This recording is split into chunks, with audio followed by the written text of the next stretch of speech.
अस्सलाम वालेकुम।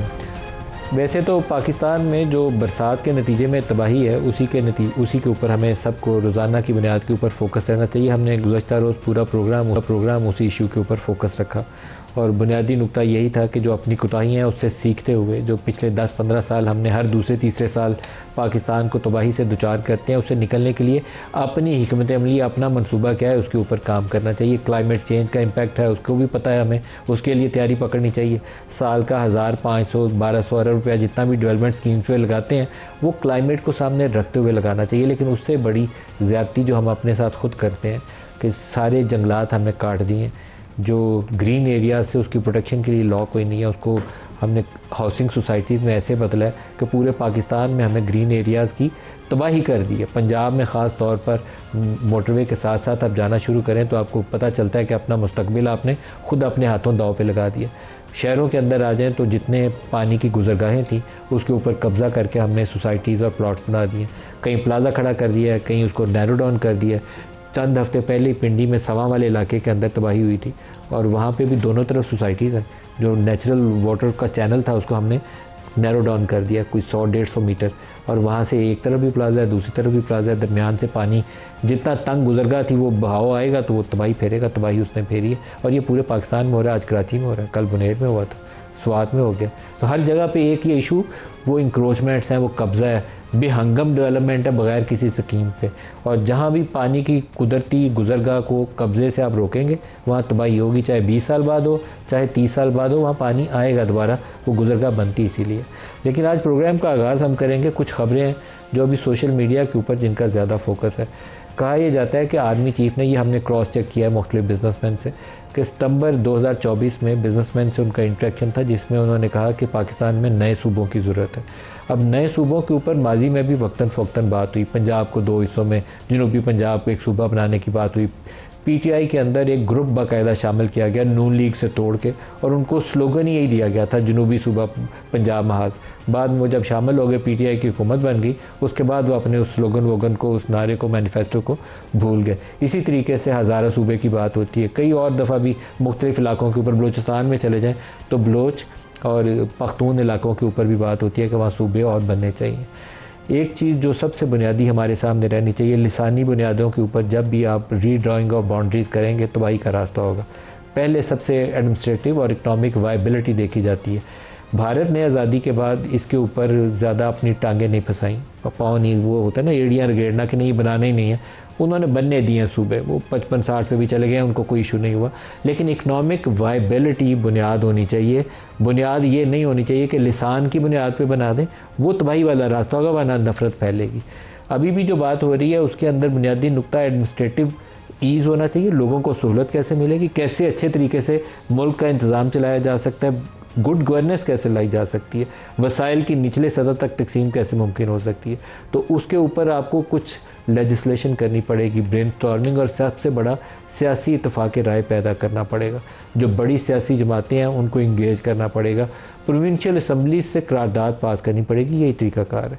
दूसरा इशू जिसके ऊपर बार बार जिक्र होता है वो है NFC अवार्ड, जिसमें सूबों को बहुत ज़्यादा वसाइल दे दिए गए हैं और सूबे अपनी तस्वीरें छाप के कचरों के डब्बे के ऊपर भी वो पैसे बर्बाद कर रहे हैं। मैं नाम किसी का नहीं लेता, लेकिन आमतौर पर चारों सूबों में तरीकाकार यही है। और वफाक एक तरफ भूखा है, 7-8% का डेफिसिट करता है। डिफेंस के पैसे पूरे करने के लिए अब हमारे पास पैसे नहीं होते, हम उसके लिए कर्जा लेते हैं। जो डेट सर्विसिंग करता है वफाक, उसके लिए भी हम बैंकों से और कर्जा लेते हैं पुराने कर्जे अदा करने के लिए। तो NFC को रिव्यू करना चाहिए। As a matter of principle मैं उसको सपोर्ट करता हूँ कि जो डिफेंस स्पेंडिंग है वो उस तमाम सूबों को शेयर करनी चाहिए। ये सारे पाकिस्तान का दिफा है ना, वफाक के इस्लामाबाद के ये 20-22 किलोमीटर का दिफा तो नहीं है, तो सबको उसमें अपना हिस्सा डालना चाहिए। इसके लिए आपको जाना पड़ेगा तमाम पॉलिटिकल पार्टीज़ के साथ, बड़ी सियासी जमातें बैठें, सर जोड़ें और एक हल निकालें। अगर ऊपर से हम हल मुसल्लत करने की कोशिश करेंगे तो उसका नतीजा क्यास और तबाही के अलावा कुछ नहीं निकलेगा। तो आज के जो प्रोग्राम में हमारे साथ शुरका है उनसे पूछेंगे क्या है, क्या पॉलिटिकल डिस्ट्रैक्शन या किसी पॉलिटिकल पार्टी को फिक्स करना है, या हमें अच्छा एक इंतज़ामी मॉडल बनाना है जहाँ से वफाक से वसाइल सूबों में जाएँ प्रोविंशियल फाइनेंस कमीशन बने, वो निचली सतह तक वो वसाइल अच्छे तरीके से इस्तेमाल करें। बड़ा पैसा लाहौर या कराची में इस्तेमाल ना हो जाए या पेशावर में ना हो जाए, बल्कि वो बाकी शहरों में भी जाए, शेखुपुरा में भी लगे, गुजरावाला में भी लगे, मुल्तान बहावलपुर में भी इस्तेमाल हो। तो जो शुरा है आज के प्रोग्राम में हमारे साथ बैरिस्टर उमैर नियाज़ी साहब हैं, रहनुमा पाकिस्तान तहरीक इंसाफ से, सेनेटर पलविशा खान है पाकिस्तान पीपल्स पार्टी से, और बैरिस्टर अकील मलिक हैं वज़ीर मुमलिकत है कानून और इंसाफ के, उनको भी खुशामदीद कहते हैं। सबको खुशामदीद कहते हैं। बैरिस्टर साहब आपसे आगाज़ करूँगा, कानून और इंसाफ दोनों आपके पास है सर, कानून और इंसाफ के मुताबिक नए सूबे कैसे बनेंगे? बिस्मिल्लाह, बहुत बहुत शुक्रिया मलिक साहब। बात यह कि बड़े अरसे से एक और कई सालों से बहस चल रही है कि पाकिस्तान में नए सूबे होने चाहिए, और मुख्तलिफ़ टाइम्स में मुख्तलिफ़ अदवार में ये डिमांड भी आती रही, ये ख्वाहिश का भी इजहार किया गया। देखिए, मैं इस चीज़ का कायल हूँ कि सबसे पहले तो लोगों की और आवाम की जो राय है एक रेफरेंडम के थ्रू वो जानने की ज़रूरत है कि वाक़तन उस सूबे के लोग जो हैं लसानियत की बुनियाद पे नहीं, लेकिन जो बिल्कुल एक ट्रिकल डाउन इफेक्ट आता है। रेफरेंडम पाकिस्तान में जनरल ज़िया वाला हुआ था, तो referendum is not a very popular thing now. चलें, वो आप कहते हैं रेफरेंडम नहीं अगर करना चाहिए तो ठीक है, जो पाकिस्तान में निज़ाम इस्लाम चाहता है वो मुझे जनरल मोहम्मद ज़िया को अगले 5 साल के लिए चाहता है, वो बड़ा मुश्किल चीज़ हो जाएगी। इकोनॉमिक या एडमिनिस्ट्रेटिव जो वायबिलिटी आपने कही, that's also a good option, a very good option.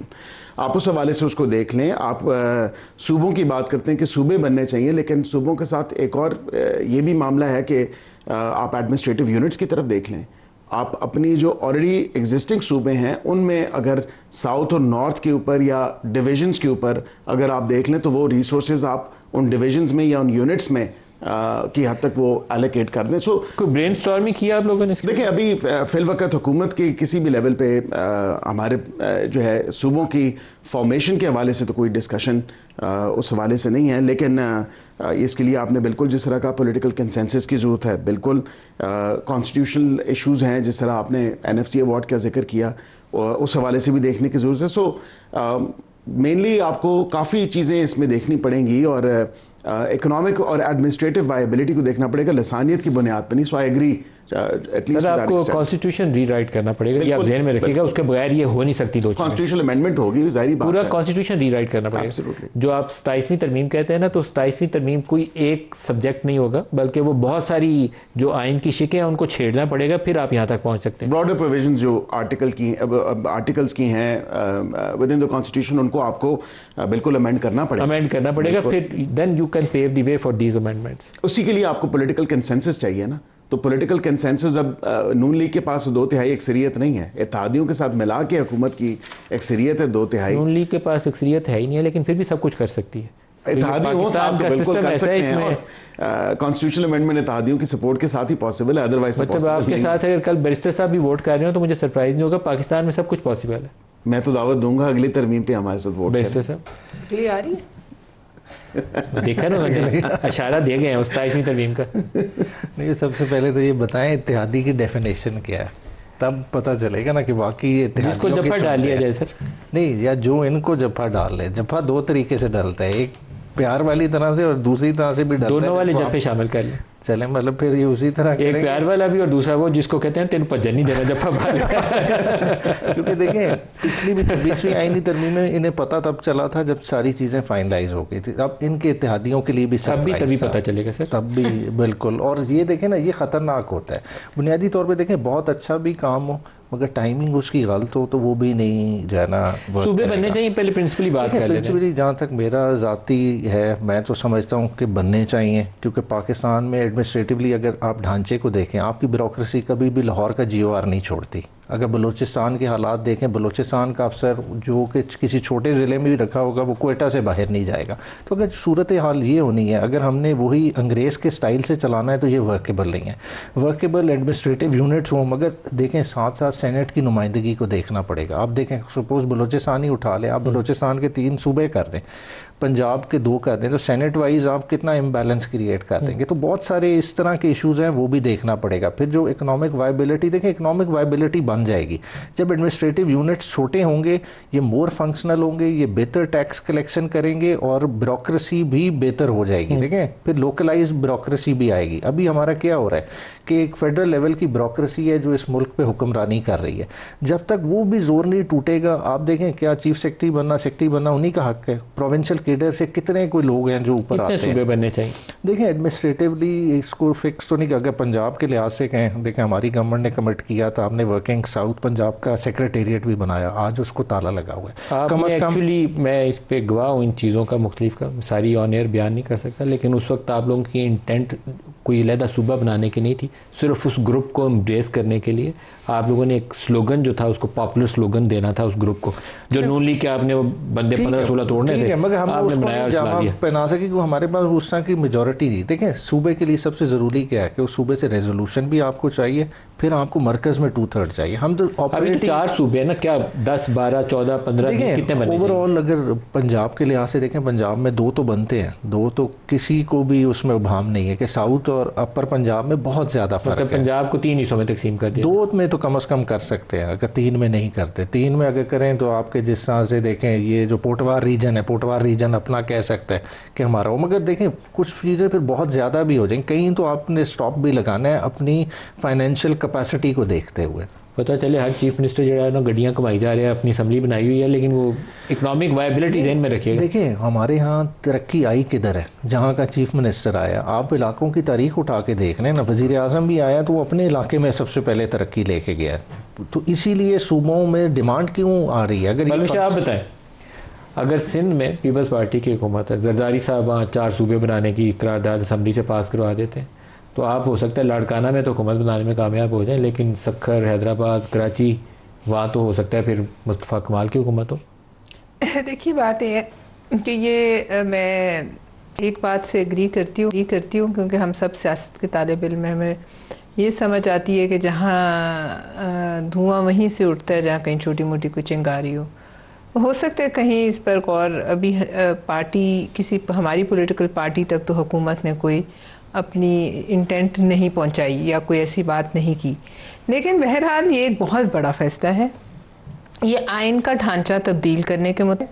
और जैसे आपने कहा कि आप एक ऐसा काम कर दें जिससे लसानियत में आगे ही हम इन मामलों में बटे हुए हैं, तो हम और मज़ीद बढ़ जाएं, और ऐसे माहौल में जहाँ हमें सिक्योरिटी चैलेंजेस हैं, और आप देखिए हमारे 2 सूबों में इन्हीं बुनियादों पर जो है ये चंद जो टेररिस्ट ग्रुप्स हैं वो एक्सप्लॉइट करते हैं सिचुएशन को, तो लिहाजा इसमें इत्तफाक़ राय पैदा करना कोई आसान काम नहीं होगा। इत्तफाक़ राय पैदा करना पड़े सबसे पहले, और फिर ये कि गौरतलब है कि आप किस बेसिस पे इसको कर रहे हैं। जैसे आपने कहा एडमिनिस्ट्रेटिवली अगर एक चीज़ अच्छी है तो फिर आप उसका एक तकाबली जायज़ा करेंगे कि ये आया आपकी लसानियत को बढ़ावा तो नहीं दे रही, ये आप में नफाक तो नहीं, वफाक को तो कमज़ोर नहीं कर रही, भी है या नहीं, कुछ रिसोर्सेज जनरेट भी कर सकते हैं, नहीं कर सकते। 50 चीफ मिनिस्टर्स अपने अपने प्रोटोकॉल लेके और 500 मिनिस्टर्स जो फिरते रहे और पीछे कुछ ना बचे। देखिए हमारा एक अपनी रिसोर्सेज तो वही है ना जो पाकिस्तान की हैं, उस पर क्या ये एक बहुत बड़ी एक्सरसाइज, इसको सोचना और इसकी फिजिबिलिटी बनाना भी बहुत बड़ी एक्सरसाइज है। फिजिबिलिटी तो नक्शे पे तो थोड़ी बन जाएगी,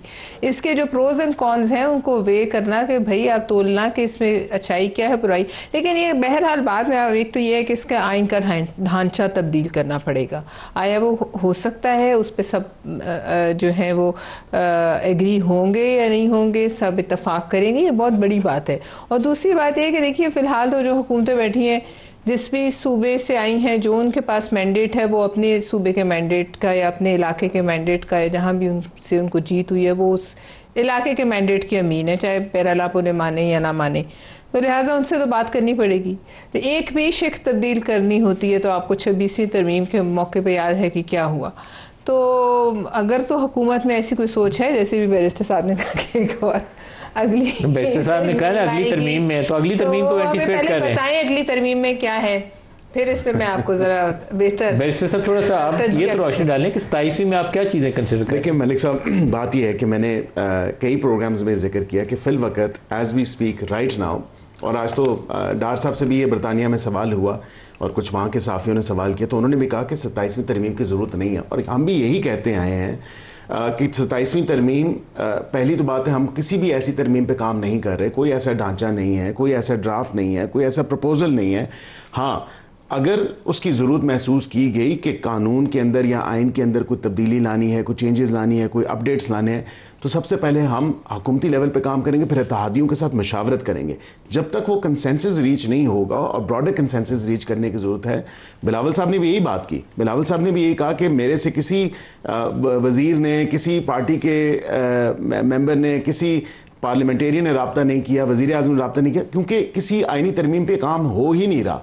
अता तारर साहब ने भी उस दिन एक शो में यही बात की कि हम किसी तरमीम पे काम नहीं कर रहे। अगर काम हुआ तो बिल्कुल आउट इन दी ओपन होगा, डंकी की चोट पे होगा, खुला के हम आइन के ऊपर जो तरमीम लाएंगे उसके ऊपर काम होगा। 26वीं तरमीम पे वज़ीर कानून से तरमीम आने से पहले पूछा गया था तो उनके पास टेक्स्ट ही नहीं था। टैक्स था, टैक्स था। ये मानिएगा, मैं आपने अभी अवार्ड दे दिया कौमी, तो उनके पास कानून ही नहीं था। नहीं, बिल्कुल था, सिर्फ वो असल में साफ वो अज़राए मजाक उन्होंने बात की थी थे तो बहुत संजीदा। बाद में आप उसको मजाक में जैसे मर्जी कह लें, संजीदा बात यही थी कि टैक्स भी नहीं था। नहीं था, हम मार्च से काम कर रहे। मौलाना फजल रहमान के पास जो कुछ लोग जा रहे थे ना, उनके पास 3-4 मुख्तलिफ तरह के टैक्स आते थे, और हम पूछते थे ये कहाँ से आया, तो हमें जरिया भी पता चल जाता था कहाँ से आया, तो हमें पता था कि किस जरिए से कहाँ से आ रहा है। नहीं, हमने तो लॉ मिनिस्टर साहब जितने बाइल थे हमें ये भी पता था। हमने बड़ा काम किया लॉ रिफॉर्म्स के ऊपर, और उसके जो मेन कह लें कॉन्टोर्स थे वो वही थे जिसमें हम काम कर रहे थे, और वही हमने ड्राफ्ट पेश किया। तो सर अब क्या बनेगा सर? एनएफसी अवार्ड के ऊपर तो बड़ा कॉमन है कि सारे चाहते हैं कि ये वाइबल मॉडल नहीं है, इसको रिव्यू करना है, वो भी आपको 27वीं में ही डालना है। देखिए उस पर अभी बिल्कुल कमेटी भी है, वो उस पर काम भी कर रही है, बैक एंड फोर्थ डिस्कशंस हैं कि उसको कौन सी कमेटी काम कर रही है सर? देखा जाए जी उस पर किस तरह उस पर काम कौन कर रहा है सर? उस पर काम देखिए ऑब्वियसली हुकूमत लेवल पे हम लोग देख रहे हैं उस पर तमाम तर मामले। सर कौन देख रहा है? क्योंकि मेरे नॉलेज में नहीं। एनएफसी अवार्ड के ऊपर कौन सी कमेटी? देखिए एनएफसी अवार्ड की हर 5 साल बाद, क्योंकि 18वीं तरमीम के बाद आई, तो उसको बिल्कुल हर 5 साल बाद होना है, और तमाम तर मामला देखना है। सूबों की रिजर्वेशन होती हैं। कौन रहा है? आपने एक बड़ी मजे की इन्फॉर्मेशन दिया, तो थोड़ा एक्सप्लेन। देखिए अभी आप उसको घुमा रहे हैं छुपाने के लिए। इस स्टेज पे हुआ ही नहीं है, रिवाइज ही नहीं हुआ है। रिवाइज नहीं। देखिए हुकूमत तो बिल्कुल डिस्कशंस कर रही है, देख रही है कि इसको किससे कर रही है सर? ये तो I am trying to understand. Government obviously अपने डिस्कशंस कर रही है, ऑब्वियसली गवर्नमेंट ही। फाइनेंस मिनिस्टर कर रहे होंगे, उन्हीं का काम है। और वो सूबों के चीफ मिनिस्टर या फाइनेंस मिनिस्टर्स को एंगेज किया होगा, जाहिर बात है।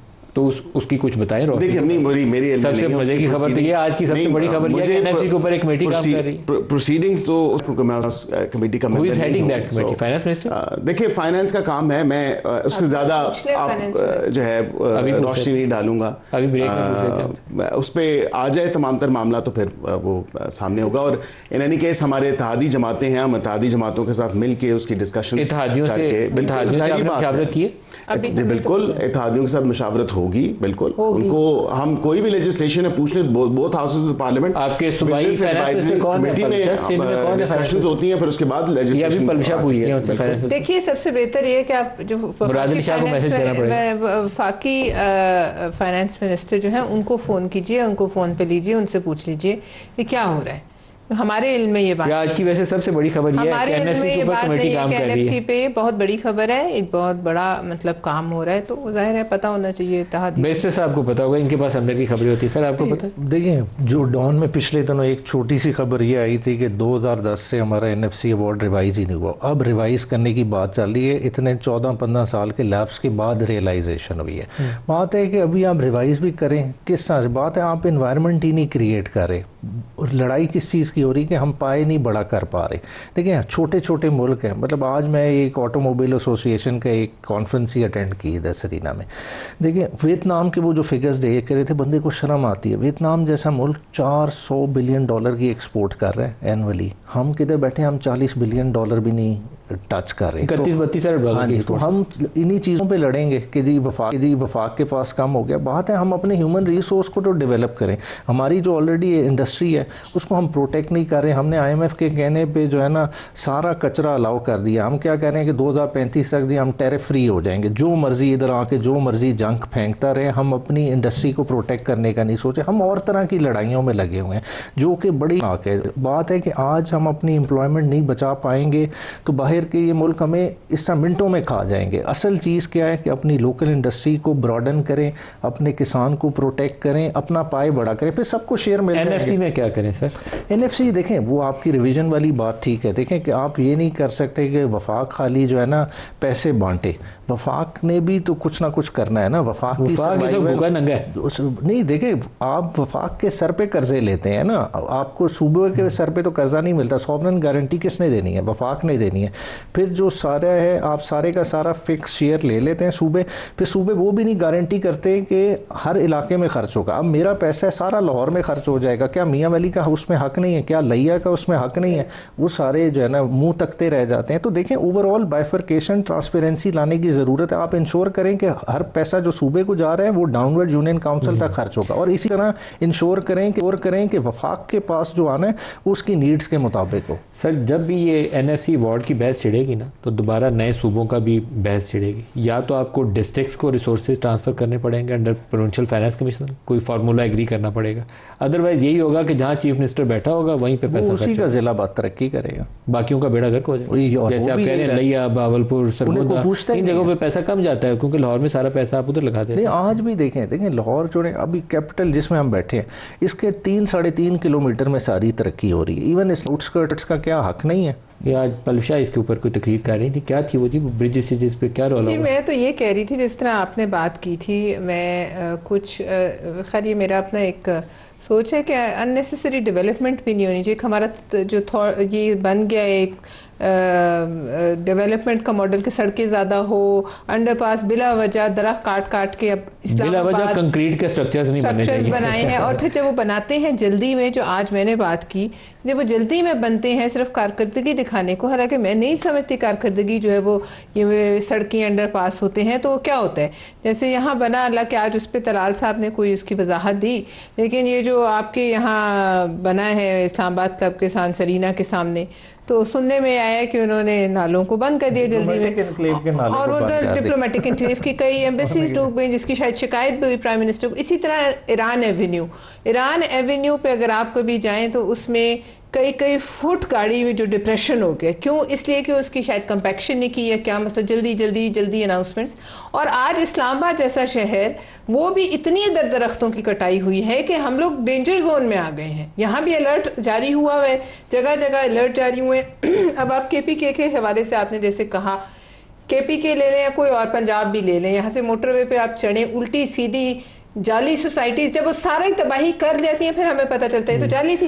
अच्छा KPK में आपने दरख्त सारे काट के रख दिए, आप चढ़े यहाँ से M3 पे और आप देखें ब्रेक करीब आ गई है, जो जंगल काटता है, जंगल और जो नाले बंद कर, पहाड़ काट खत्म, ये नेचुरल बैरियर, और जो ये नेचुरल पानी की गुजरगाह बंद करता है, इसके ऊपर कोई ना आपको एक्ट पास करना भाई, क्रिमिनल ऑफेंस होना चाहिए, उसको जेल में डालें। जिसने ये बंद किया ना नाला, आपने डिप्लोमेटिक एनक्लेव वाला बोला, उसको बंद करें आप। उसको एक ब्रेक ले लें, हमारे साथ रहिएगा।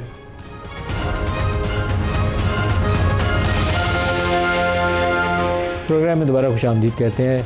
इस वक्त इंटरनेशनल पॉलिटिक्स जो है वो भी बड़ी इंटरेस्टिंग है। यूक्रेन के ऊपर जो पूरा एक सुलह सफाई का अमल है, ट्रंप उसको लीड कर रहे हैं, और पाकिस्तान और इंडिया की जंग बंद कराने का क्रेडिट तो वो 150 दफ़ा ले चुके हैं, और मोदी उसके ऊपर काफ़ी दुखी भी है। लेकिन पाकिस्तान और इंडिया का जो तनाव है वो क्या ख़त्म हो चुका है? अब US सेक्रेटरी ऑफ जो स्टेट है मार्को रूबियो, उन्होंने गुज़श्ता रोज़ एक बयान के अंदर उसकी नेचर बताई है कि किस तरीके से रोका हुआ है, और अभी रोज़ाना की बुनियाद के ऊपर उसके ऊपर नज़र रखनी पड़ती है। दूसरा बयान जो आपको दिखाना चाहूँगा, मोहसिन नकवी साहब का एक स्टेटमेंट है, और ये आर्मी चीफ से एक स्टेटमेंट अमेरिका में भी उनसे मंसूब की गई थी कि उन्होंने कहा कि इंडिया ऐसे है जैसे चमकती हुई कोई गाड़ी सामने से आ रही है, और हम ऐसे हैं कि एक डंपर ट्रक है जिसमें पत्थर भरे हुए हैं, तो दोनों की टक्कर होगी तो नतीजा क्या होगा, you can very well understand.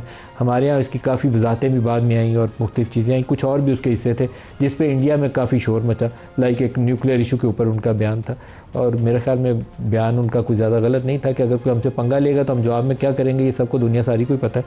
लेकिन मोहसिन नकवी साहब ने क्या कहा वो सुनिए। मैं आपको दो कैरेक्टर्स बताना चाहता हूँ जो असल में इंडियन हुकूमत को चला रहे हैं, अजित डोभाल और दूसरा अमित शाह। ये दो वो लोग हैं इस पूरे ड्रामे के पीछे थे। ये दो कैरेक्टर इंडिया को भी ले डूबेंगे, मोदी को भी ले डूबेंगे। इंडियंस की हर मूव हमारे इदारों के पास वक्त से बहुत पहले आ जाती थी। जब उनके जहाज़ गिर गए, फैसला ये हुआ कि जब तक सबूत नहीं होगा हम अनाउंसमेंट नहीं करेंगे कि हमने इतने जहाज़ गिराए। 6 के 6 जहाज़ों की हमारे पास वीडियोज़ मौजूद हैं जिसमें वो गिरे हुए हैं और उनके वहाँ पे इलाके की चीज़ें मौजूद। मार्शल साहब ने ये अभी ब्रसल में खुद भी ये किस्सा रिपीट किया है। इंडिया जो है एक शाइनिंग मर्सिडीज़ की तरह है, हम एक डंपर ट्रक की तरह है जो भरा हुआ है पत्थरों से और बाकी चीज़ों से। जब इसकी टक्कर होगी तो उस मर्सिडीज़ का क्या हाल होगा? बैरिस्टर साहब आपको बताना पड़ेगा, पहले तो 6 जहाज़ों की फुटेज है हमारे पास? जी मलिक साहब, क्योंकि वज़ीर दाखिला ने कहा कि हमारे पास तमाम तर वो इन्फॉर्मेशन पहले से प्रायर हैंड मौजूद थी और उसके साथ साथ हमारे पास उसकी जो एविडेंस है वो बिल्कुल मौजूद है। मैं एविडेंस कहूँगा कि जो प्रूफ है, जो एविडेंस के हमने भारत के इस पाक भारत जंग में भारत के जो जहाज़ गिराए, वो बिल्कुल उसका एविडेंस मौजूद है। पलूशा, आपकी भी कुछ ऐसी इतलात हैं? देखिए, इसको तो इंटरनेशनल मीडिया ने और इंडिपेंडेंट लोगों ने इसको जो है वेरीफाई किया है, इस पे उन्होंने गवाही दी है। हमारी गवाही तो शायद दुनिया नहीं सबसे ज़्यादा तो ट्रंप ने गवाही दी है। जब इंटरनेशनल मीडिया ने, पूरी दुनिया के बड़े बड़े जरीदों ने और सब ने गवाही दी है कि गिरे इनके जहाज़, और वो खुद भी इस बात को डिनाई नहीं करे कि नहीं गिरे, ये नहीं बताते कि कितने गिरे। इसी वजह से वहाँ मोदी जो है उसके ऊपर इस वक्त बहुत प्रेशर है, जो हम कहते हैं हमें खदशा है कि वो कोई शरारत और ना करे, जो अभी हम और आप डिस्कस कर रहे थे। मेरा ख्याल है कि वो खतरा मौजूद है और ज़्यादा दूर नहीं है, हमें उसके लिए तैयार रहना चाहिए। मेरी ज़ाती असेसमेंट है। दबाव बढ़ेगा मोदी पर तो वो कोई ना कोई ऐसी काम करने का कोई अमकाना हरकत करेगा, बिल्कुल करेगा। तो फिर उसके लिए हमारे वो आर्मी चीफ साहब का बयान ठीक है कि हम डंपर ट्रक हैं और वो गाड़ी है चमकती हुई। देखिए, हम कुछ भी हैं, इंडिया को जो है हम इंशाल्लाह धूल ही चटाएंगे इंशाल्लाह। उमैर साहब, आप इस पे कुछ ऐड करेंगे? देखिए, जंग का खतरा नज़र आता है आपको? जंग का खतरा तो 100% है। देखिए, मोदी का टेन्योर आखिरी ये टेन्योर है, और जिस आइडियोलॉजी पे मोदी बेस कर रहा है आरएसएस की, वो जुनूनी एक कैफियत है। तो जुनून में जब बंदा हो वो फिर होश से फैसले नहीं करता, और जिस हजीमत का उन्होंने सामना किया है तो वो अपने लिए एक रास्ता तो देखेगा, और रास्ते में जाहिर बात है वो पाकिस्तान के खिलाफ। मोदी की वैसे भी जो असलियत है वो है जो एज चीफ मिनिस्टर गुजरात उसने दिखाई, बुचर ऑफ गुजरात, बिल्कुल। तो वो बुचर है, उसको सामने रखते हुए हमें अपनी मनसूबाबंदी कर लेनी चाहिए। वो दोबारा कोई ना कोई हरकत करेगा। और दूसरे देखें, हमें अपनी मनसूबाबंदी भी करनी चाहिए, और हमारी कुछ एक्स्ट्रा ज़्यादा रिलायंस भी अभी इन दौरों पर नहीं होनी चाहिए। देखें, अगर कहते हैं कि जी अमेरिका ने जंग रुकवा दी, तो अमेरिका ने उस स्टेज पर रुकवाई है जब हमारा ऑलरेडी अपर हैंड था, जब 6 जहाज़ गिरा चुके। और देखें, कल को इस चीज़ की क्या गारंटी है कि हमारा खुदा न खासा हाथ तो नीचे हो तो अमेरिका इंटरवीन करेगा? जब बांग्लादेश का मसला बना था तो बेड़ा कोई पहुंचा था, साथ में बहरी बेड़ा पता नहीं कहाँ चला गया पहुंचा। तो इसलिए अपने जोरे बाजू पे खड़ा होना है, इसलिए सबसे पहले अपना घर सीधा करना चाहिए और दुश्मन के लिए तैयार रहना चाहिए। एक राना सनौला साहब ने जो डायलॉग की बात की है, वो इस जंग वाली कैफियत या कोई भी चैलेंज आपके बॉर्डर्स के ऊपर हो ना, तो सबसे पहले मुल्क के अंदर यकजहती होनी चाहिए, और वो थी हमारे यहाँ। ये 6-7 मई से लेकर 10 मई तक कोई तकसीम नहीं थी। हम इस इशू पे इंशाल्लाह कभी भी दोबारा वक्त आएगा तो कोई तकसीम नहीं होगी। अल्लाह ना करे कि जंग वाली कैफियत बने, लेकिन आएगा तो 25 करोड़ इकट्ठे खड़े होंगे। सुनिए राना साहब ने क्या कहा।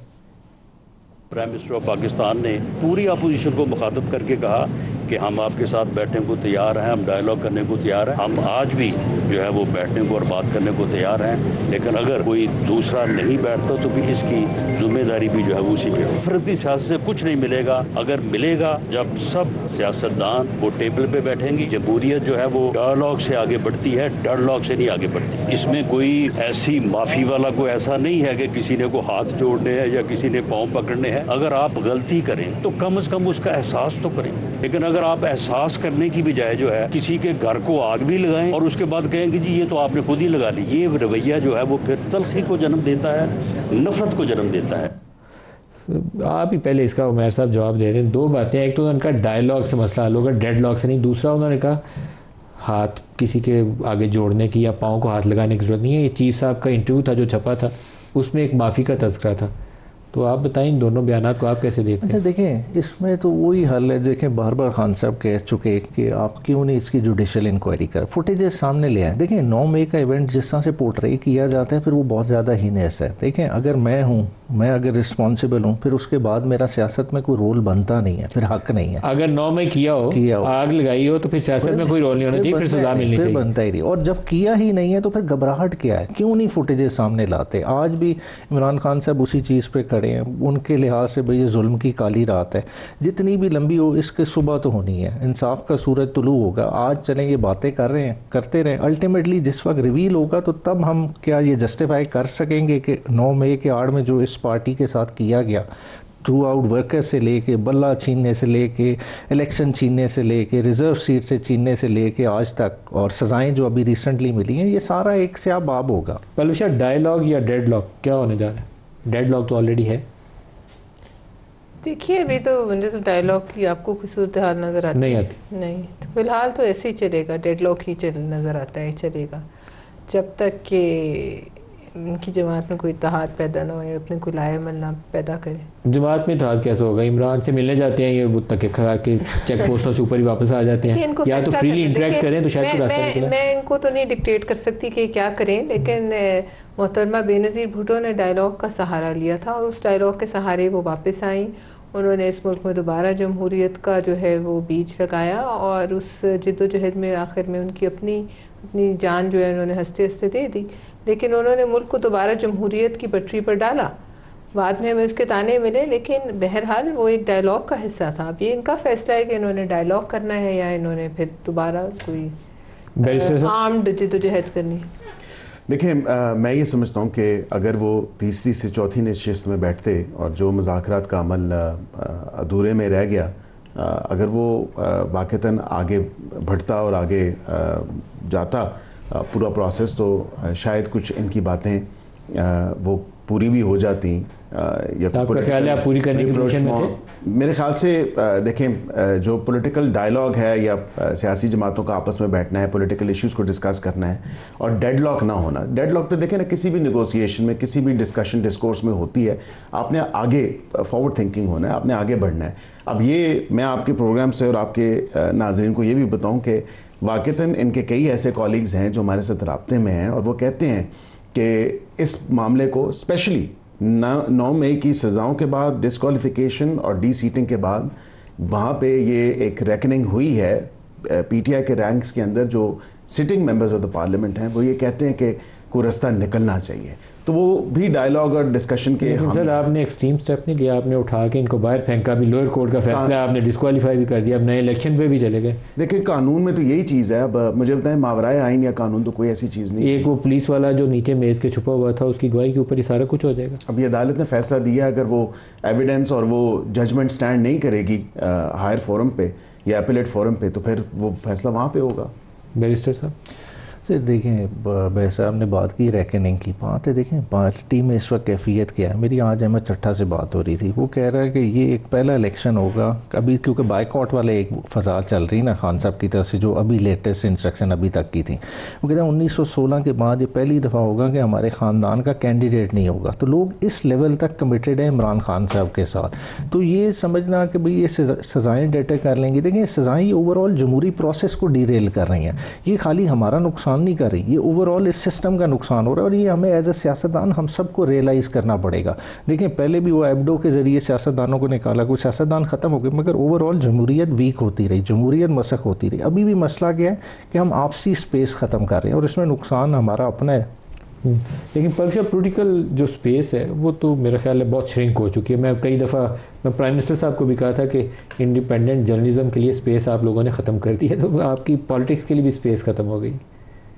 अब देखिए पॉलिटिक्स के लिए पहली दफ़ा इस मुल्क की सियासी हिस्ट्री में स्पेस ख़त्म नहीं हुई। बहुत सी दफ़ा पॉलिटिक्स के लिए स्पेस ख़त्म हुई है, लेकिन फिर उसमें से रास्ता निकालना सियासी लीडरों का काम है। जैसे भी मैंने आपको कहा, मोहतरमा ने किया, जरदारी साहब ने हमेशा क्यों जो है रिकन्सिलिएशन और मसालियत की बात की, इसलिए कि उनको पता था इसके, हालांकि कई ऐसी जगहें थी जहां उनकी अपने साथ ज़्यादती हुई थी। ये सब चीज़ें भूलना जो है इंसान ही है ना, इंसान का दिल इतना बड़ा कई करना बहुत मुश्किल होता है कि वो अपने साथ की हुई ऐसी ज़ातियों को भुला दे, लेकिन भुलाया उन्होंने इन द लार्जर इंटरेस्ट।